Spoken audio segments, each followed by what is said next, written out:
I never thought I'd end up dead so soon. There were so many things I wanted to do before I died. There were so many dreams I hadn't yet accomplished. I guess everyone saw it coming except for me. The desires you control are never realized, and the desires you can't control end up being your very downfall. In this case, my downfall, like so many others, is a beautiful woman. I'm Aladdin. This is my story. Once upon a time there was me, Aladdin. Look how happy I am. Don't get used to it. I had just started dating a girl named Jasmine. This wasn't my initial intention, but she freaked the fuck out about me talking to anyone else but her right from the word go, so I made it exclusive to avoid losing her. I thought, what's the worst thing that could happen? This thought would prove to be the beginning of the end for me. Jasmine had princess syndrome. She wasn't entitled and snobby because she thought she was superior to others, as some may think when observing a person of her particular behavior. She was that way to confirm to herself through the reinforcement of dominance over those in her sphere of influence that she wasn't worthless. In other words, she was wrecked with insecurity. I spent a lot of time alone reflecting on my circumstances. I'd argue, she really doesn't seem like a person at all. She seems more like a siren than a person. Her beauty and her sweet song lure unsuspecting men in, and when they get close enough, she fucking kills them and devours their souls. But I rationalized it by saying, all the pretty girls are this way. I guess it's just the price you have to pay to have one. One day we were talking, and I was telling her how I told my folks about her. She asked me what I said. I said, I told them I have a new girlfriend, I think. This made her pretty upset. I only said I think because of how fast it all happened. I wasn't even really sure if it was official. I didn't want to overstep my bounds. So I agreed that she was my girlfriend. The next day we were on a magic carpet ride, and she told me she showed her mom and sister a picture of me.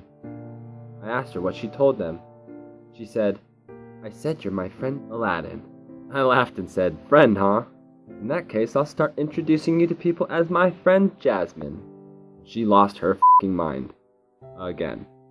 She went on and on about how I was a horrible person and then left. I didn't really mind though. Anything was better than being near her at the time. She cooled off the next day and we made plans to spend time together the next evening around 9. 10:30 rolled around before her messenger showed up with a note. I expected something happened, so I was worried.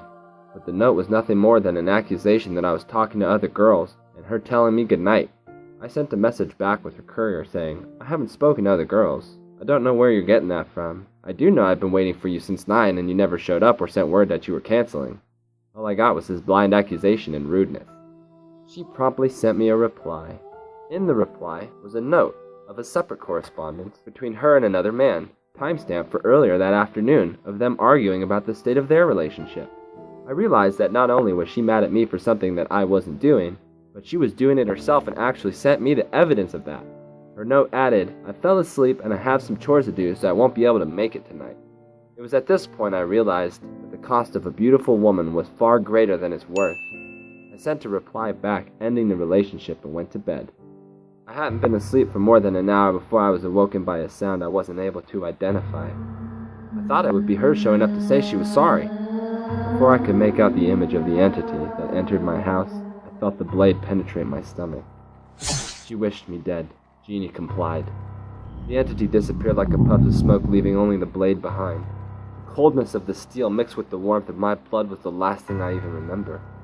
Now I'm here, in Deadland. Being dead is nothing like I thought it would be. It's strange here, and time passes much slower than in the physical world. The one thing I can't shake is this lesson which keeps repeating itself in my head. It's the moral of the entire story. It's better to be dead in a relationship with a beautiful girl that has no self-esteem. Aladdin, are you done yet? You told me you were going to take me by the river. Okay, Rapunzel, I'm on my way. Oh my gosh, you're taking forever. Oh my gosh, Rapunzel, we've only been dating for 20 minutes. Give me a break.